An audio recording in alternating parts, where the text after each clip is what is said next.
Let's get this going. Get this pork chop express rolling here. Yeah. Yeah. God, I love this movie. This is like one of the reasons why I think John Carpenter is like one of the best directors ever. Like, I just want to point out, like, when I think of like really awesome directors like Spielberg or Scorsese, stuff like that, people like that, there's only like a handful of movies, right, that they've made that are like, holy shit, that's amazing. Like, you think of like Spielberg, it's like Jaws, Jurassic Park. You think of Scorsese, it's like Goodfellas and Casino and Gangs of New York. But then like John Carpenter has made way less movies, but I feel like he has more than a handful of ones that are like just fantastic. They're all amazing. Yeah. Basically, it's really crazy. Basically, up to Ghosts of Mars. Yeah, up to Ghosts of Mars. Like, it was just like, I'm gonna create masterpieces just because I can. Now, I was gonna ask you this because I don't remember this ever coming up in anything I've read. Is he a fan of like kung fu movies? Yeah.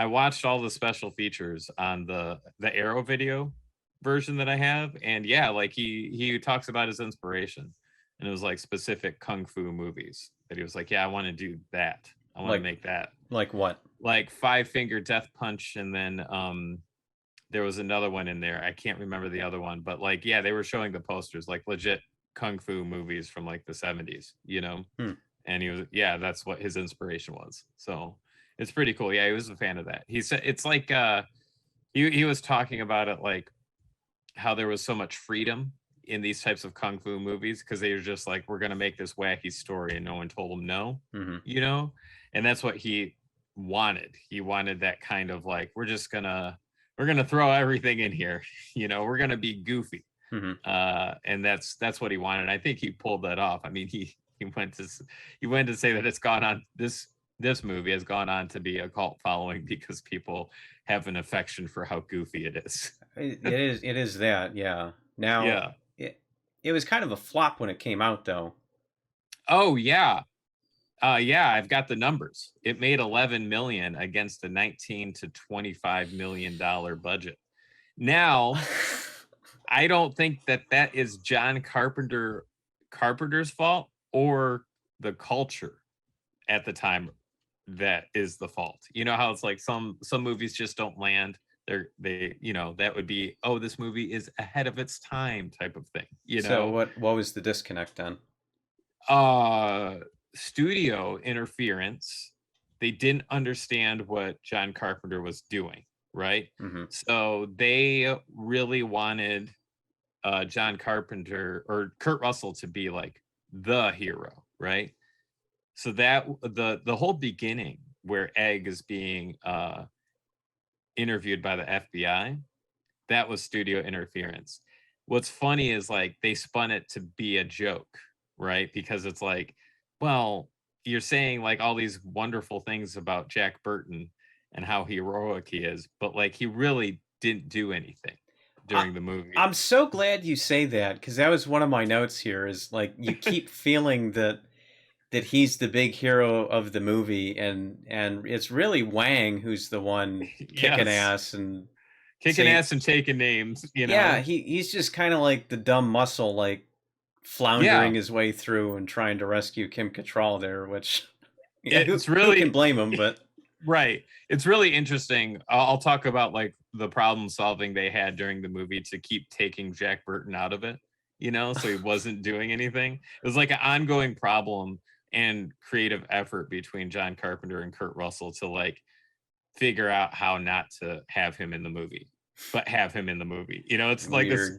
ongoing joke and like back and forth between them. Like, for example, well, maybe I should just go into the studio interference thing before I start expanding on like how they took him out of it.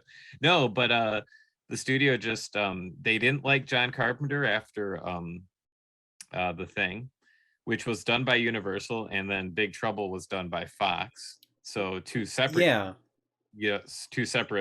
production companies. Well, I was just going to say he was kind of coming off a string of defeats, so to speak, because the Yeah, Fog wasn't really as successful as they had hoped. The right. Thing wasn't as successful as they Yeah, wanted. yeah. This, I mean, this could have been career ending. I mean, it's really ballsy to be like, okay, these other movies didn't work. I could be in movie jail. I could make a wrong move at any point in time. But maybe that's why he did it. It's like, I don't fucking care. This could be my last crack at the wheel. We're gonna take this thing to the moon and back. Well, this was the end of John Carpenter in Hollywood.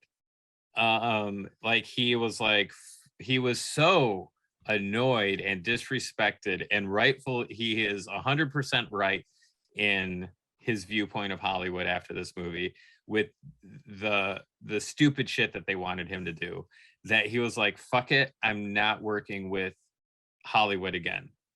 So all of his movies, which is he's still got aces up his sleeves after this movie, they were all done outside of Hollywood, like financed himself or got the funding together through producing it himself. I mean, still, what we had yet to come was They Live, Prince of Darkness, and In the Mouth of Madness, so it's like Vampires. he's still throwing out like aces, but Mhm. he was so disenfranchised with Hollywood and what they put him through that he was like, I don't need to make movies for you. I mean, I can fund them myself or get the funding myself. So, Well, I want to say New Line did In the Mouth of Madness. Is that correct? well, they were picked up by major distribution companies, but they were never financed by major distribution companies. Okay. Like you see that a lot now, where it's like someone makes an independent movie and then they shop it around to wherever, and that's basically like what John Carpenter was doing. Okay. So he would pay crew through back end deals. A really interesting dynamic of how he was getting his movies funded. But yeah, like he was like, I'm not working with a studio again to make any one of my movies. Like, for example, they the meetings that they would have with the studio executives would come out at the first one they did, like a test screening with the executives, was super disrespectful. So at the end of the movie, one of them said, well, now the work begins. So it's like they just wanted to hack the movie apart. And like they didn't even understand like the whole green-eyed thing. Like they didn't get that, and they wanted that edited down, which I feel like it's pretty on the nose. It's pretty like, obvious, yeah. yeah. So I don't know. It just seemed like there was a bunch of executives that thought that they could make a movie better than John Carpenter could, and they're like, well, we gotta give him some sort of notes. So here's like one of the producers of this movie said that like one time they delivered like 12 pages of notes on stuff that John Carpenter had to fix, and it's like, okay, one of them was to take out all the humor. Okay. Like what? All right. Yeah. Yeah. Put a dog in it. People like dogs. Yeah. It was so stupid. That's like, so one of the most frustrating things about any sort of collaborative endeavor is sometimes you'll wind up with people who make suggestions solely because it's something in their character where they feel that they have to make a suggestion in order to validate their being there. Role. Yeah. And that's not in service of the thing. It's never in service of the thing. But you always wind up with those people where it's like, just leave well enough alone. Like, this is how shit gets ruined. Like, right. Yeah. Exactly. Like, I don't know. I think at this stage in the game, like, any smart person or smart executive would just have left Carpenter well enough alone, but it just seemed like, I don't know, it seemed like with all of John Carpenter's movies, they were flops at the box office and then gone on to have been widely regarded, like highly regarded movies that people love and adore. Genre defining even. yeah, it's so crazy that no one at the time could see that. And it was only like fans of the movies for like, no, it's this guy over here that knows what he's doing, Mhm. you know? Man, I feel like if John Carpenter came out today, people would just be throwing money at him to make their next movie. Like, please make a movie for us, you know? Because it's like this is the same type of humor that's in so many like Marvel movies now, you know? And I don't know. I just feel like he never got recognition at the time for what he was doing, and it's a goddamn shame that that's happened, you know. Mhm. But I don't know. Here we are. I'm just happy that there's like 9 or 10 movies of John Carpenter things that are just like fucking amazing, you know. Glad we have those. I wish he was doing movies still like Spielberg, well past his prime, but you know, I'd still like him around. So Yeah. Well, at least he's kind of circled back to that a little bit, because I know for a while he just wanted to smoke pot and watch college basketball and yeah, play Borderlands with his nephew. yeah. What's your involvement in this remake? They gave me a check and I said thank you. Yeah. Right. Oh man. No, but I love this movie. I watched like a trifecta of adventure movies this week. It was like The Goonies, Monster Squad, and this one, Oh, and Big wow. Trouble in Little China. So, Yeah, well, I hadn't seen Goonies, right? And not to shit on Goonies, it's a great movie, but it was like, yeah, just watching this makes me want to see Monster Squad, you know, you because I had. like Monster Squad a lot more. No, Uh-huh. I've seen Goonies. Oh, okay. All I'm right. saying I rewatched it again, but while Gotcha. watching it, like I'm just like, yeah, I'd rather watch Monster Squad. I think that's a better story than this one. I felt like there was too many annoying things with Goonies. I know. I'll get the hate mail soon. I, You know? yeah, I don't know. I also like Monster Squad over Goonies, but that's only because I like monsters more than the whole like kids on an adventure thing. But Yeah. I can totally get like if you're a kid and you see either one of those movies, you're just like that's the yeah, give me that, give me more of that. Yeah. I didn't see either of those until I was like in my 20s, so I didn't have Okay. any strong attachment, like nostalgic attachment to them. They are legitimately good movies, both of them. Right. No, I agree. Goonies is great. It's just you know, I think kids in the same type of scenario fighting the universal monsters is just so much cooler than finding pirate treasure and going against robbers. You know, like I don't know. That seems more epic in scope Well, I mean, than what yeah, happened in Goonies, you sure. know? Yeah, they saved the world. Yeah. But we also like we're horror people, so we like monsters, so it just kind of makes sense Yeah. we gravitate towards that no matter what. Yeah. Even if it were lower stakes, it's like, well, give me the Dracula. I'll take that. Yes. So let's talk about Kurt Russell, Jack Burton, not being the hero Yeah. at all, you know? It's really like an interesting concept, you know. But what I was saying before is Kurt Russell and John Carpenter had to find creative ways to get Jack Burton out of the movie while keeping him in, right? So it's like they wanted him to be in the action, but not have action sequences. So one of those examples in the beginning was like they're in like the compound, they're trying to rescue everyone, right? Hmm. And then there's that funny sequence where like Jack Burton opens the door and he sees all the bad guys and then shuts it and he goes, run away, they only saw me, you know. Hmm.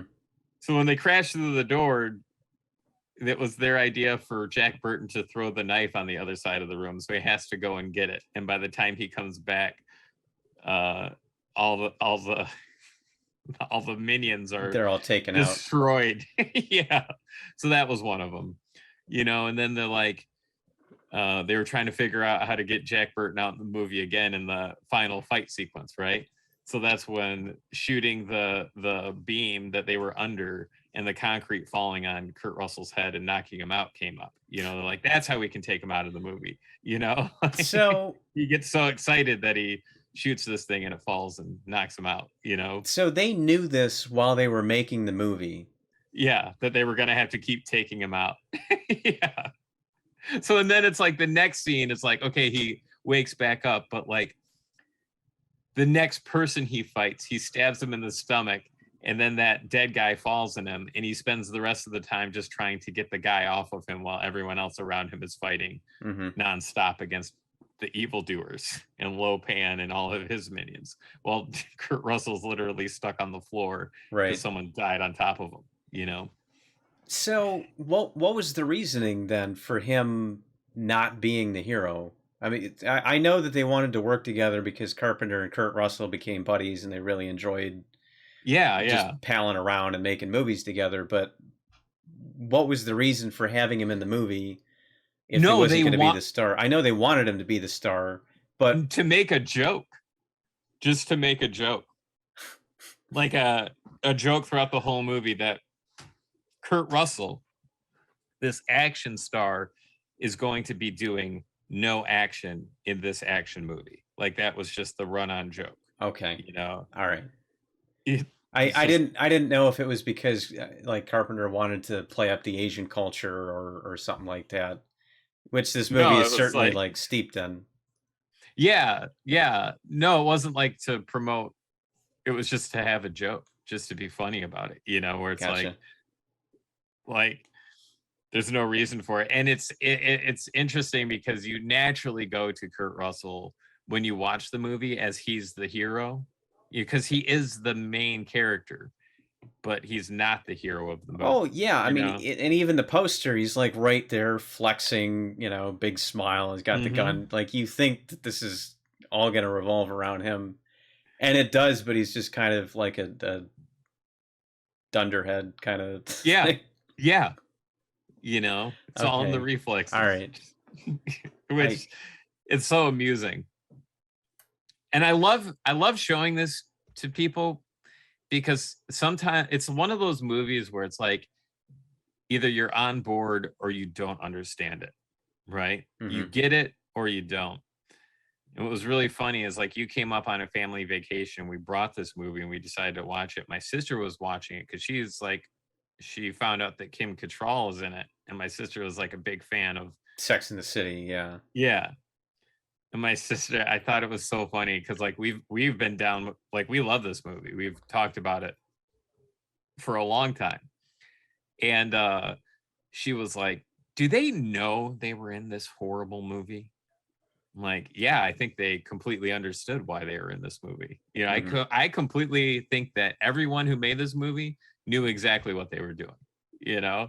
But my sister just thought it was like a movie by accident and nothing was intentional. It was just this corny and goofy, like in spite of itself. Like this is, you know, instead of on purpose, you know. That's also a comment you tend to hear being made by people who don't realize that acting is a job. And you know, sometimes, I mean, even if you don't want to be in the movie, like sometimes you just need to take a job. You know, like Betsy the Palmer in Friday the 13th there. I mean, she didn't want to be in that, but she acted the hell out of it, you know? Right. It's just like, you know, like they have infinite control over their career. And like you kind of see that in snotty comments too, where, you know, like with Doctor Strange, Benedict Cumberbatch saying he's going to take a little break from movies to spend more time with his family. And then people are like, oh, a millionaire can afford to take time off work. And it's like, oh my God. You know, that's the shittiest attitude you can possibly have. have. Yeah. But, you know, again, acting is a job. It's just like anything. And like, I think I said this during one of our other episodes. We were talking about Christopher Lee there, where, oh yeah, like with the Fu Manchu movies, like he just did that because it was a job. He needed to take a job, you know? Right. Sure. Yeah. And even like Matt Damon said that about Ben Affleck, right? Because it was really funny because there was some interview about something, and then they got on the subject of like Ben Affleck being in real shitty movies, like the movie Paycheck, and Matt Damon's like, that's exactly what that movie was. Yeah. That was a paycheck. You know? Yeah, right. It's like, yeah, you can't argue with that. Yeah, it's money. Like, you can be in a dumb movie. If you're gonna get a few million, yeah, why not be in it? Yeah, right? Or in the case of Nicolas Cage having to fund his various financial endeavors there. You got to buy dinosaur heads and pygmy skulls, Mm-hmm. man. Yeah. Like money doesn't grow on trees. Yep. You gotta finance your weird buying habits somehow. But like I said before, he may be really dumb with his money, but it's pretty harmless. He's only like hurting himself by buying the dumb shit. Like, Oh yeah. He could be like some evil bastard, but he's not. He's just like, yeah, I really want that T-Rex skull, Sure. So Yeah. Or that I think it's castle perfectly over there. fine Like, to make millions of dollars if you're going to be buying that shit. yeah, I agree. So No, yeah, that was actually the first time that I saw this as well. It was on up that north. trip. Yeah. Okay, what'd you think about it? Like, what was your first impression? It was just you couldn't describe it. It just No. You hadn't seen anything like that other than, I mean, maybe if you'd seen kung fu movies, you kind of get it, but I don't think I had at the time seen as many like Jackie Chan movies, like Legend of the Drunken Master or anything, which is a fucking awesome movie if you've never seen it. It's very good. It like it's amazing. Every fight scene in that movie could be the climax of a lesser movie. Yeah. It's amazing.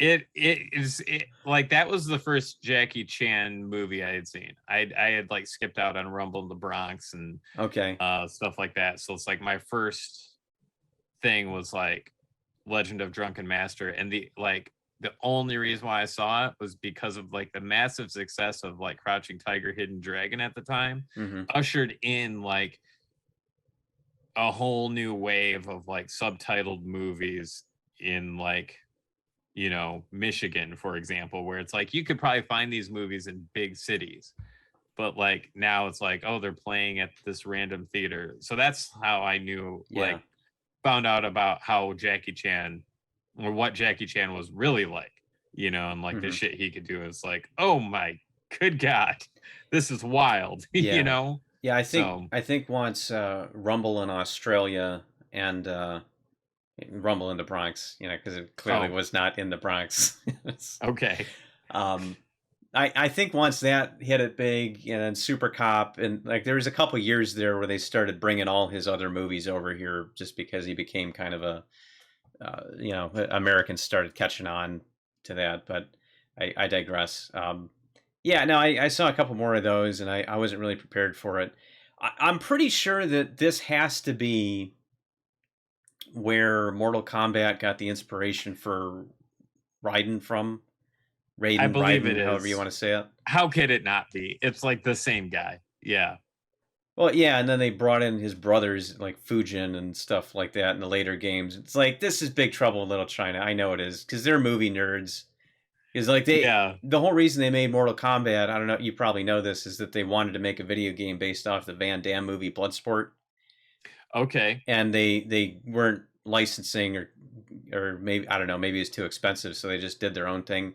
And that's what they based Johnny Cage on, was he's supposed to be Van Damme. That's why he's an actor and everything. Okay. But clearly they're movie fans, so that's obviously where Raiden came from once they just started doing whatever they wanted to. So yeah. Oh, that's awesome. No, I figured it was, because I'm like, this is too similar. This like you can kind of see like they're like, yeah, we could do that in our game. A guy throwing lightning, wearing the same hat. I mean, yeah. What do we know about the production of this? Like, do we know where it was shot? Was it there had to have been a lot of sets involved? There were tons of sets. Most of it was sets that were built for this movie that like later went on to like be in Michael Jackson videos and stuff like that. So like the whole semi truck driving down the alley, and then you get the two warring factions before Lo Pan shows up for the first time. That was a set. I mean, it kind of looks like it in the beginning when the truck is coming in, but you're like, maybe not. But yeah, that whole set was just made for Big Trouble in Little China. But then there were some like on location shooting, but I'm not sure where that was. So, but tons of sets. Yes. So that's where a lot of the $19 million went to. Yeah. A lot of like pool stuff too, with like, because they're trapped in the, I don't even know what you call it. They like swim into that death chamber, and then Yeah, the elevator that goes into the swimming pool, you know? right, yeah. I was trying to figure out how to describe it. It's so weird. It's like I don't think I could even, like, if I wrote it out in a sentence, it's like, no, we'd have to workshop this. It wouldn't make sense. Well, right, but what's interesting is like it seems like that elevator is used at for people all the time to get through the facility. Mm-hmm. But then it's like booby trap just for, the good guys to be like, if the good guys enter, we'll just flood it. So my next question is the area that they just came from also flooded? Like that bar area that they like left to go into the elevator and then they take it up and then they're like, oh my God, they're flooding it. It's not a bad question, Bert. Or like maybe just the doors on the water elevator of death, like they're just waterproof, so and pressurized, so like no water escapes. I don't know. Well, and luckily we've got Wang along to be not only the real hero of the movie, but he's also kind of the narrator. Didn't he say something about like the upside down hell or something? Because there's all the bodies upside down. Yeah. How many hells you got in China? Yeah. I don't know. Did you look into that at all? Is that based off of any? No, that's a line that Kurt Russell says. Like, I think he says it to Egg. It's like, how many hells are there in China? Oh no, yeah, right. No, I just meant like in general. Like, did you look into that at all? Like, is any of this like was it totally fabricated for the movie, or is that based off any specific legend? I have no idea. Because the idea that something like this could be going on in your Chinatown, wherever you are, like there's this labyrinthine system underground with a fortress of warring karate factions. It's just right. It's bonkers. Well, like, okay, like I have a question. I have a couple questions. Like how would you explain this? Like if you're a person that drives a semi truck or travels a lot and you're just like, hey, I'm going to meet my friend at the docks. And then suddenly you're thrust into this end of the world person trying to come back to life, being resurrected through the blood of his wife that he just married. All this stuff happens. And then like you have to explain how you save the day by like throwing a knife into the forehead of some mystical Chinese warlord god type guy. If I were to explain that to you, say I went away to a Comic-Con and then I came back and be like, Brian, you wouldn't fucking believe this. Would you believe me? Or would you think I was crazy? Well, isn't that kind of like the scene in the beginning there where Egg's explaining it to the FBI guy? And then he explains it and he's like, well, how can I know? And then he does the magic. Yeah. Well, that guy seemed pretty convinced by it. And I have a theory that like later on he meets Dana Scully and Fox Mulder, in X-Files. So he's used to these types of phanomena happening. Because he was from the X-Files. He is in the X-Files. Mm-hmm. He was Deep Throat. Yeah, he was the original informant before Creighton Duke came in and took over as Mr. X. I got him to sign my Camp Crystal Lake poster. Why not? Why not? Because you love that movie so much. I just thought that's really funny to have one of the main characters of the worst Friday movie sign a poster. You think it is the worst one, bar none? Yeah. Okay. Yeah, I think sure. I think I'm there with you. I was talking to Blake a little bit after we did that episode, and it's like, okay, I can finally understand what your rationality is. Yeah. It's not enough for me, but at least I can finally see where you're coming from on it. Yeah. No, like I thought long and hard because it wasn't. I was on the fence. Like, is it 8? Is it Final Friday? For me, Is it part 5? Yeah, and I was like, yeah, man. There's like really nothing I enjoy about the Final Friday at all. Mm-hmm. Like not one element where it's like, at least in part 8, you have him stomping on some punk stereo in Times Square. Like you have that moment. There's not really like anything like that in Final Friday. So yeah, it's the bottom of the barrel for me. Okay. Yeah, I agree. So it's amusing to me that the bottom of the barrel movie, an actor from that got onto my poster. That's amusing to me. So I'm not going to go out and find the other actors that were in it to sign the posters, but that's Just enough. to complete the. Yeah, that is enough. I noticed that the actor from Victor Wong was in this. He was the one that played Egg. He was also in Tremors. Yeah. And for a minute there, I thought he also was in Gremlins as the old guy, but that wasn't him. Oh, okay. So it was this, Tremors, and Prince of Darkness. That's where I know him from. That's right. He was in Prince of Darkness. What is his function outside of just being there? Because I was trying to figure out like his relation to the other. He was the low pan expert. He gave everyone why low pan is here through exposition. Without him, no one would know why they had to go into this fortress inside Little Tokyo to save their women. Yeah, he's the only reason why everyone knows what the hell's going on. I mean, that's absolutely right on the money. I was just trying to figure out whose friend he really was, like who. I don't know how he got there, because I was trying to piece that in my head too, like because he's a tour bus driver. Mm-hmm. Yeah. So how does Fu Young tours? There's so many, like, the one thing that is perplexing is how everyone knows where to meet up, right? Because after the thing at the airport where the girl gets kidnapped, right? Because of her green eyes. Mm-hmm. Wang's girlfriend. Wang's girlfriend. How does Gracie Law know where to meet up with the rest of them? Because they're in like an undisclosed apartment, and she just jumps in, and her response is, well, like, this is my neighborhood too, so obviously I know where your living room is. That's the kind of like response like that I got. It's like, well, neighborhood, I mean, like, not everyone's friendly in a neighborhood, so how do you know like this is where these strangers that you just met hours ago at the airport, how do you know that's where they're at? And it's the same thing with Egg. He just like is the tour bus driver. There's something that happens, and then he's like, yeah, I know where these guys are, I have to meet up with them to let them know why they're fighting, what they're dealing with. Yeah. Okay, good. I'm glad I wasn't the only one that had, because even then that was kind of like a blink and you miss it. Now wait, Kim Cattrall's involved? Wait. Yeah.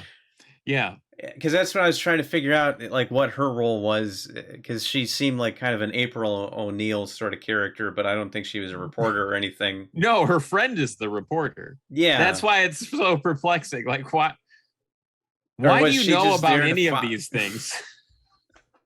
Like, how do you know that that's like a gang from Chinatown? Like, how do you know that, Gracie Law? There's like a lot of things that are just explained through rapid exposition, and it happens so fast. You're like, oh, she must be speaking with authority, so I'll just leave her alone. Yeah, you just go with it. Well, they trust her, so I guess I will too. Yeah.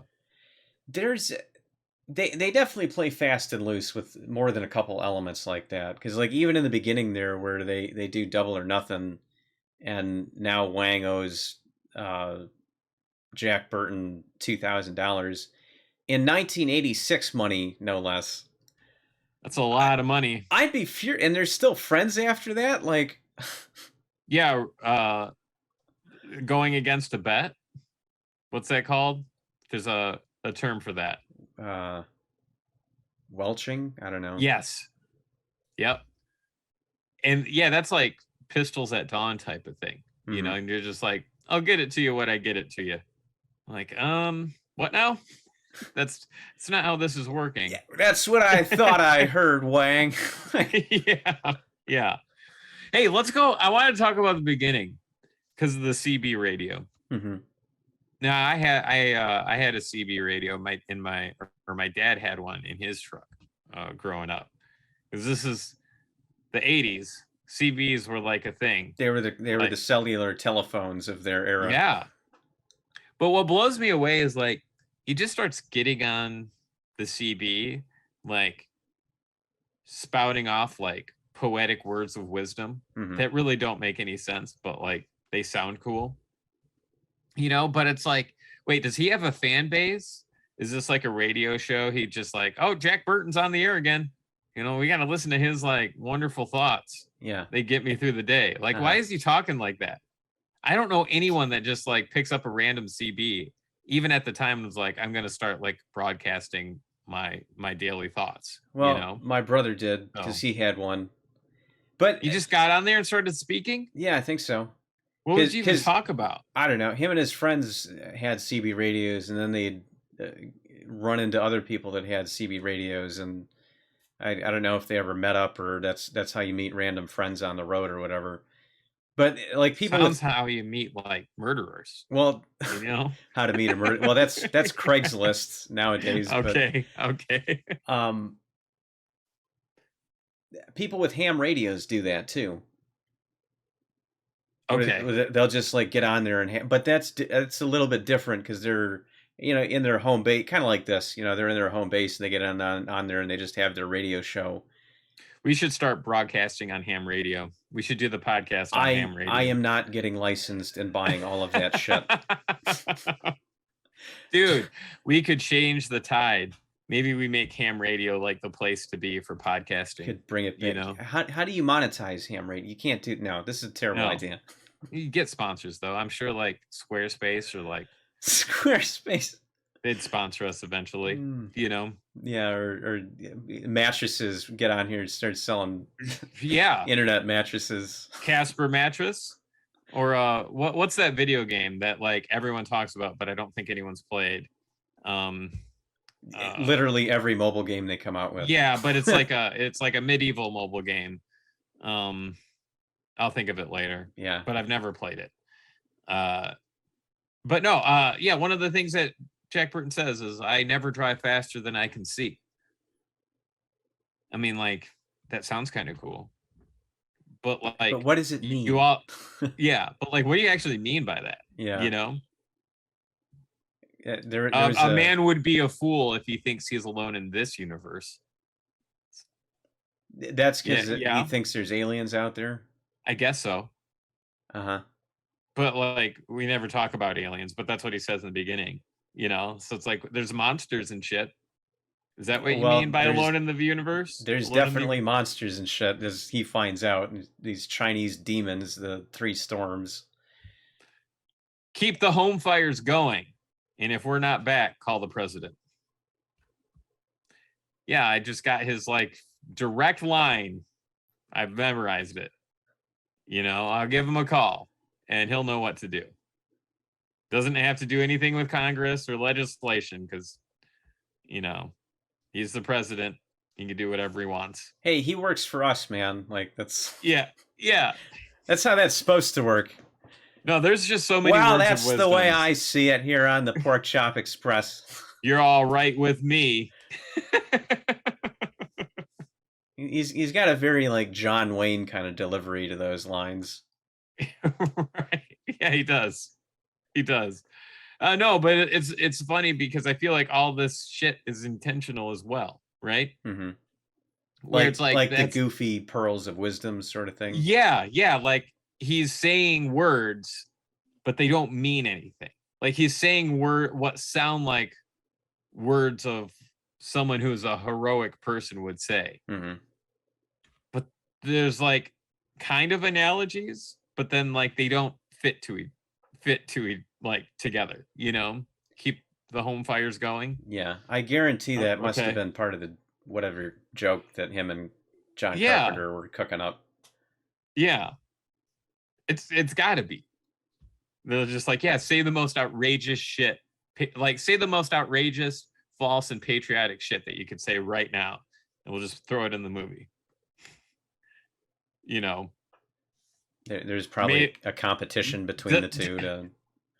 Yeah, like when they say, "May the feathers of liberty never bleed together," or something like never that. Ruffle. The feathers of liberty never ruffle. So stupid. And then Wang's just instantly on board with that because they kind of have like some bro moment. Yeah, over there's it. Yeah, the one finger in the air salute. Yeah. You know? Yeah. That means we're on the good team.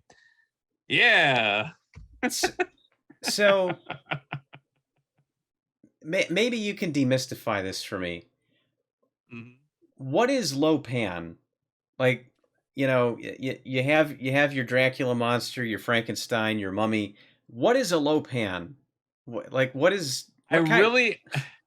really don't know what it is, right? What he is. Because like Egg said at one point that he was a person who has imbalance. Like everyone is supposed to be balanced, but when there's an imbalance, you turn into low pan. Okay, so he's like evil. All right, but like he's going to be reincarnated? Like, because I thought that was what the whole ritual was for. He needed a wife, Mm-hmm. To sacrifice, to marry, and then immediately kill, to get to return. To drink her blood. Yeah, yeah. But like, he just shows up with like a wheelchair, being like 50 years older than what he was in the last. So it's like, wait, are you a ghost? And then someone says he is an evil spirit. Uh-huh. So I'm just trying to figure out like, and then Gracie Law also says like no one's seen him in X amount of years. He's a recluse. So like, is he a spirit? Is he a crippled old guy? Is he registered to vote and that hasn't raised any red flags where this 300-year-old guy's like still voting or something? Right. So it's like, I don't know if he's real, an apparition, just an old guy. Little everything. Yeah. But he has to sit in a wheelchair, but also can just vanish through walls. Yeah. Is that an astral projection? I mean... Yeah, who the fuck knows at this point? Okay. But did you know this, though? The Mandarin was modeled after Lopan from Iron Man. See, I would have thought either that or Fu Manchu. One of the two. They modeled him after this guy. I don't know, maybe it was like the playing video games with the laser thing at the I end. I was gonna bring that up. Yeah, like they're having Rock'em Sock'em robots with their shadow characters on the wall. It was very Harry Potterish. It was ahead of its time. That's like that's a Harry Potter thing. Yeah, like so in part 4, the Goblet of Fire, like that's when Voldemort comes back. Spoilers, everyone.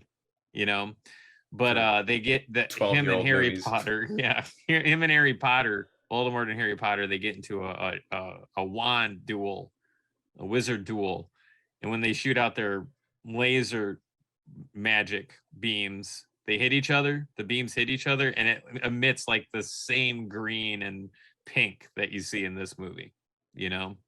Like, and then there's like stuff flying out of it, but it doesn't have apparitions of like old samurai fighting each other or whatever. Okay. It's just like ooze, like ectoplasm flying everywhere, So yeah. Maybe someone but was the colors were the same. Yeah, colors were the same. And the camera angle was too, So the camera angle, the colors being the same, I think you could kind of chalk that up because like red and blue, I mean, like even Star Wars, like the lightsabers are color coded, the good guys and bad guys, so that makes sense. But if the camera angle is the same, then someone was probably a fan then. Yeah. It's too on the nose, So see, I thought Lopan, just to go back to him for a second, I don't know if we ever left. He was kind of I was kind of getting Dracula vibes a little bit, and also a little bit of like Ra's al Ghul, like the comics, not the Liam Neeson one, where like it's just this cycle of resurrection with him that he's going through. Yeah. But then the old guy in the wheelchair was kind of like, in the Coppola one where he's an old man. All right, that makes sense. Until he gets regenerated, and then he's, until he gets that Regeneron. Buys him some more time. Yeah. Regeneron. Let's. Wait, is that some drug they sell on late night TV or a hair supplement? No, Regeneron fights COVID-19, and it was like Oh, okay. it's like a real form, like a legit form to like fight COVID rapidly. It's just super expensive to make, right? Okay, So it's all right. like I got it's you. for like the super rich, right? The super rich can have it. Gotcha. But that like when our former president was like, I'm healed from COVID, I took Regeneron, someone made like a 1980s commercial based off what he said to make like Regeneron, you know, like with all these echoes and shit. So, but yeah, Regeneron's a real thing. But it like does great things. It just should be cheaper for everybody and not hundreds of thousands of dollars because it can actually save those lives on like horse paste, you know. So, oh, you know, one of these days, hopefully. Yeah. I thought the lightning effects were really cool. Yeah. Just yeah. And there was a lot of that too. Tons. They're like, we need to put every lightning effect in this movie. Like, we're gonna give it to Egg right in the beginning. Mm-hmm. You know, we're gonna give it to the guy who is from Mortal Kombat, you know, and it just every chance he's on screen, we're gonna like his lightning is so powerful it can change eye color, you know. I felt like all of the storms had the same powers. Yeah, like I kind of felt like one of them should have been the wind and one of them should have been the lightning and one of them could have been the rain, but it just which felt one like had in practice, the back scratchers? I don't know. Like one guy shows up, it's like, here's my spinning knife, and then here's my like claw. Mm-hmm. Like I can scratch your back, you know. I don't know. Was he the one that did the whole like sequence where he's going like right up to the girls there to make him flinch? Yes. Yeah. That was a little weak. I wish they'd have done something a little more creative there, because I know it's supposed to be some test, but the whole thing is that, I mean, they're hypnotized, so they really can't move. Yes. So it's like if they were scared, like they couldn't do anything anyway. So I'm just like, what's the test here? Yeah. I didn't know, like, it seemed like it was like just ceremonial. I mean, they were already like hypnotized from like the lightning box that guy made. Mm-hmm.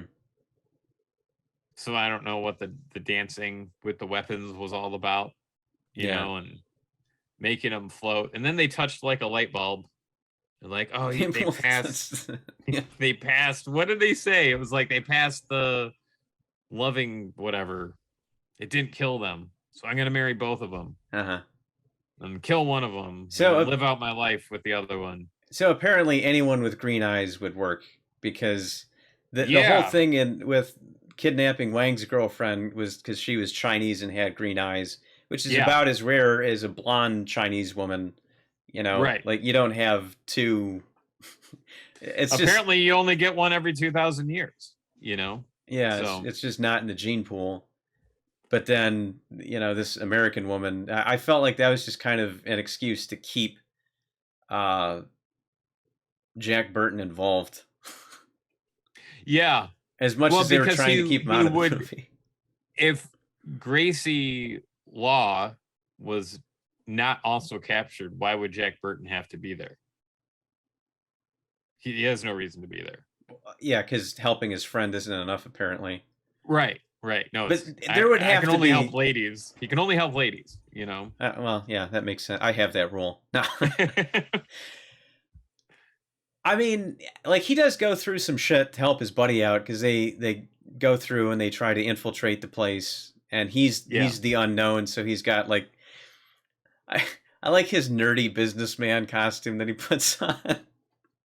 Right. Which he's to still go into the brothel. Overly handsome and not nerdy looking at all, like even with these glasses and like the thickest necktie I've ever seen, which was probably very much in the style at the time. He looks like such a goober, though. It's the colors and the plaid pants. Yeah, and like the tucked in shirt with like the, I don't know, man, you just instantly look like a goofball if you have like a button up shirt that's short sleeve.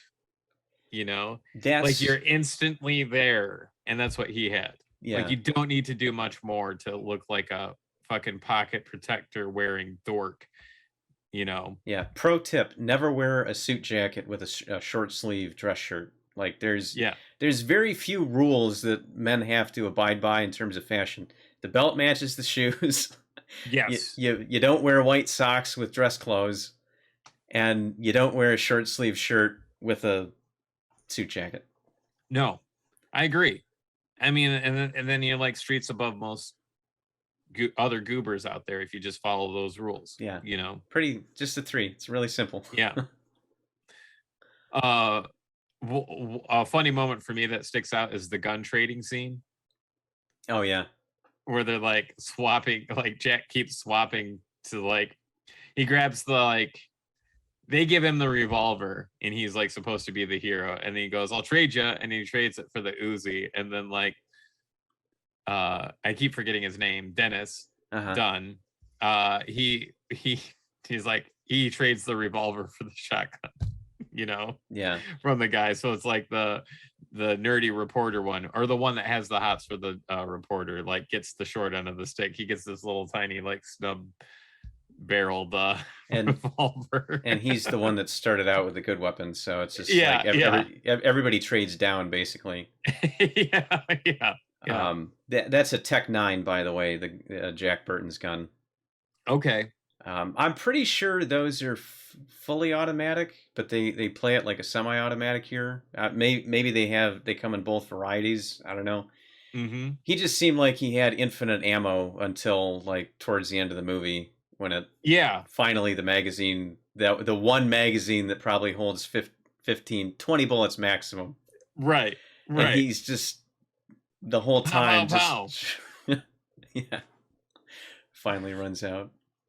I found an interesting thing. So you know how like they park Egg's tour bus inside that building? Mm-hmm. I was like, man, that door looks like the Ghostbusters door. And just thought of it because it's got a unique arch and like where the windows are. I'm like, that's a really interesting door. And I've only seen, and I was like, I feel like that's the Ghostbusters door to their firehouse. Sure enough, it is. The interior of that sequence where they have the bus inside and everyone's kind of like gathering their thoughts before they go back into the fortress. Mm-hmm. Yeah, that's the Ghostbusters firehouse. That's what is that? Hook and Ladder 9, I think. I'm not sure. I think you're right, but cool. That's a neat connection. Yeah. So they actually filmed this in New York then? No, the interior is in Los Angeles. Okay. So it's not the so the actual the firehouse is in New York. Still in service. That is Hook and Ladder 9, I believe. And then the interior first floor of this firehouse was what Ghostbusters and Big Trouble used. Not like the whole firehouse. It's just the interior. So okay. Sorry for that lack of clarifying information right in the beginning. You got my hopes up and then dashed them just as quick. Thanks. You're welcome. You know, they modeled Manhattan so faithfully in the newer PlayStation Spider-Man games that you can actually find the firehouse. That's crazy. I'm sure it's because it's Sony that they wanted that in there as well. But it's like, oh, cool, that's in the financial district. So now if I ever go to Manhattan, that's actually one of the crazy things. This is crazy, right? Whereas like Manhattan's been done so many times in so many video games. I feel like if I was there, I would at least have a very loose idea of where I'm at. Like, I'm sure the street names aren't correct, but at least the different boroughs, I could kind of be like, oh, I'm at this part of the island now, or that part of the island. Oh my God. No shot for me. I'd get too overwhelmed. Like, I don't like when I go to a city, like for the first time, it's like an overwhelming and unpleasant experience for me. You know, it's just, I feel like I'm about to get lost at every moment, and no one will ever find me again. And that's probably true in the case of New York. Yeah. So that has happened too with long move, with Las Vegas. because Okay. between Rainbow Six Vegas, they modeled Fremont Street very faithfully. And then when I went to Las Vegas for the first time after playing the game, I was like, I know exactly where I'm at. There's a guy going to pop out of that door right there. Dude, is it weird when you go to places that like you don't know it was filmed there, but then you're like, wait a minute, this looks familiar. I think I've seen this someplace. Is it weird? Do you have like a weird experience about that? I've only had the reverse where I knew something was there and I've tried to figure out the location. Oh, okay. Yeah, I've never like walked into somewhere and accidentally had that kind of deja vu. Have you? Yeah, like twice that I can think off the top of my head. I went to Georgetown in near Washington D.C. once, and this was, or well, I mean, I've gone there several times, but this was the first time going there. I have family that live in the Washington D.C. area, and so they took us to like Georgetown Mall, which is like a really awesome looking mall that's like underground but inside like downtown Georgetown. Mm-hmm. And I opened this door and walked through it, and I was like, man, this looks familiar. Like this whole thing looks familiar. Where have I? How do I know this? I've never been here. And it was the same mall that they used in True Lies, Mm-hmm. where Arnold Schwarzenegger goes to the bathroom and beats the shit out of those terrorists. Yeah. That's Georgetown Mall, right? Yeah. So I remember, and then when I was walking through Millennium Station in Chicago, I like looked down at the floor and I'm like, oh, this looks like the exact same floor that Batman drove his tumbler motorcycle through in The Dark Knight. Oh, that's and it cool. was. Yeah, because there's interesting so they have like an interesting floor, and there's lines that through it like run through it, these silver lines. I just thought it was like a decorative piece, but it's actually like the tracks in the subway throughout Chicago. So they just kind of like paint this like abstract lines through like the walking area. Uh-huh. But yeah, it's like a smaller version of the lines for the Chicago subway system. Okay. So, interesting. yeah. So those two things is like, oh, but the Dark Knight one, I was actually in the theater when I was like, I've been through that station so many times, like that's the same station, you know. So right on. So those are the two times, but I'm sure that there's been other moments. Oh, another one that American Pie 2, when they're like, yeah, we're going to Lake Michigan, and they show an overhead shot and it's literally Grand Haven, you know. So yeah, wow. You can see I remember nothing about those movies. Yeah, well, that's the only thing I remember about it. I don't remember if they're funny or not. So like, hey, it's Grand Haven, because I've been to Grand Haven so many times as like a kid, you know. So it's, and from the top, it's got this very much like Florida vibe to it because the beach is so gigantic. But yeah, like just how like where the parking lots are at looks very tropical. But you're like, no, that's just a Michigan beach. There ain't no fucking palm trees up here. So, okay. Yeah. Gotcha. So one other thing that my last thing, I don't know if how much more you have, but the last thing I noticed was when the credits were rolling, because you have to wait because you listen to Big Trouble. Oh my God. Yeah. It's such a cheesy song. I love it though. Yeah. Big Trouble. To the Mystic Night. Yeah. So, I love the music video too. That's a treat. Oh, I've never seen that. I should track that down. Oh my God. It's just like, you know, like middle-aged men 80s, how that looked. Like where it's not particularly good looking. They're just kind of like there. Like it seemed like the 80s didn't really give a fuck about aesthetics for a while.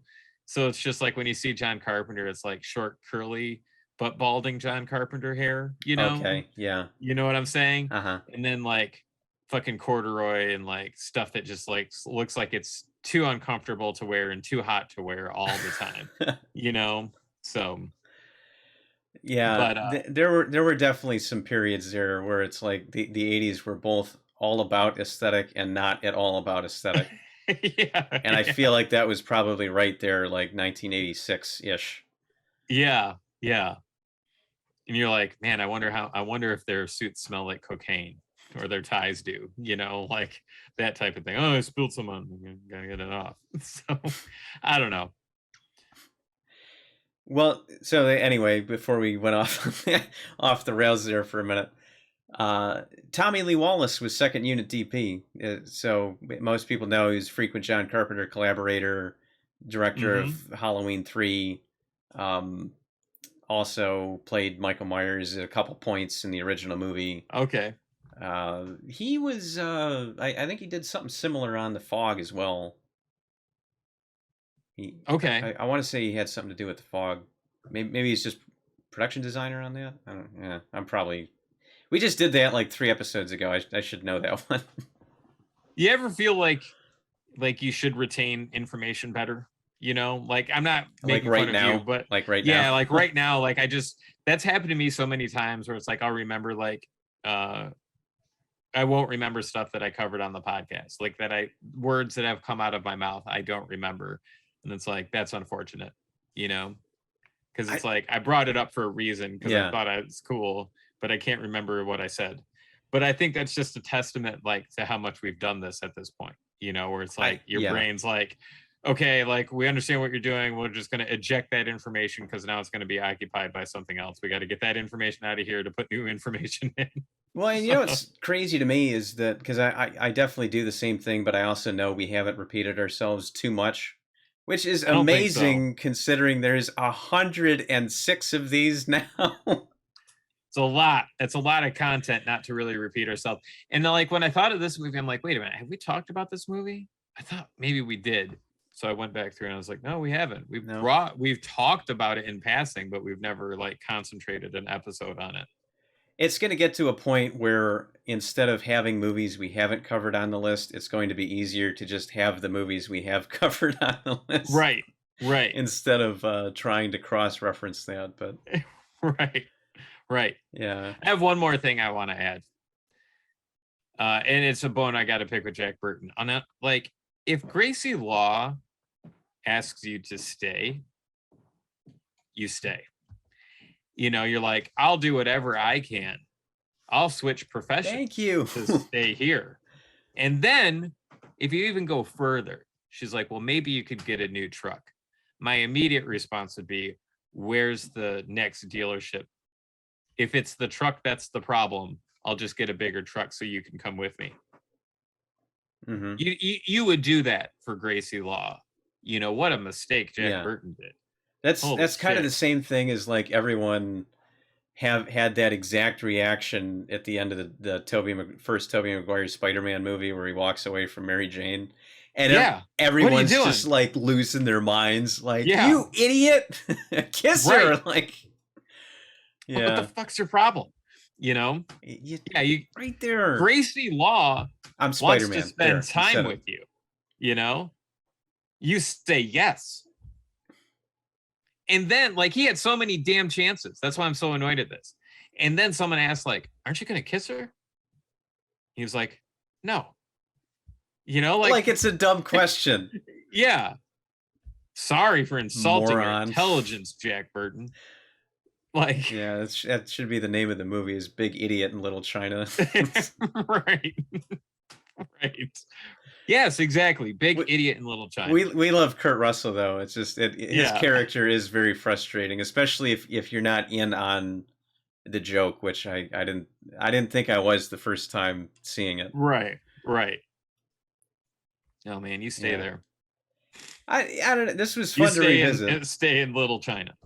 So, Gracie Law is in Little China. That's where you're going to spend the rest of your life. At least that's where I would spend the rest of my life if Gracie Law asked me to stay in Little China. Well, as she's looking at you with those gigantic Disney eyes, like, no. Yeah. Anyways, that's all I have left. You know, do you have other stuff to talk about? No, this was fun to revisit. I haven't seen this in a long time, so I didn't have the Arrow version. I just had whatever versions on I bought on streaming there, and it wasn't okay. It looked really noisy, and I couldn't tell if that was the streaming at times or if it was just like a crummy transfer. It's the Arrow version is pretty clear. There's some points like when they're in the like subterranean stuff where it's like super dark. That's like kind of grainy, but I wouldn't even say it's as bad as Aliens. You know, that's like which kind is of very like grainy, yeah. So, but it's small grain because I want to say they shot that for 70 millimeter, and then it was like Okay. shrunk down. So it is very noisy, but it's a lot tighter Yeah. noise, if that makes sense. The Arrow, I recommend the Arrow quality for sure on the Blu-ray. I mean, it's a 1986 movie shot on not a lot of money, you know. So Well, but you know, that's not to say that all grain's a bad thing, because no, you know, there's people that prefer that over the digital because it gives it a texture. I like it. I like that feeling more than like looking through a window, I you just know. like being able to tell that it is A movie? film grain and not like a compression thing, and that's kind of where I was kind of like between with the version I was watching. Oh, okay. I see what you're saying. Uh, okay. Well, give us a like and a follow on our social media platforms. You can find us at Post Credits Podcast on Facebook and on Instagram. Also, smash that subscribe button since we're on YouTube now. This is for the YouTube audience. Yep, hit that bell and stick around. Got some Yep. stuff coming up on these end screens, which ought to confuse the audio people because they won't see those. Right. But as we like to say, new episodes every Tuesday. So we'll see you guys next week with another movie.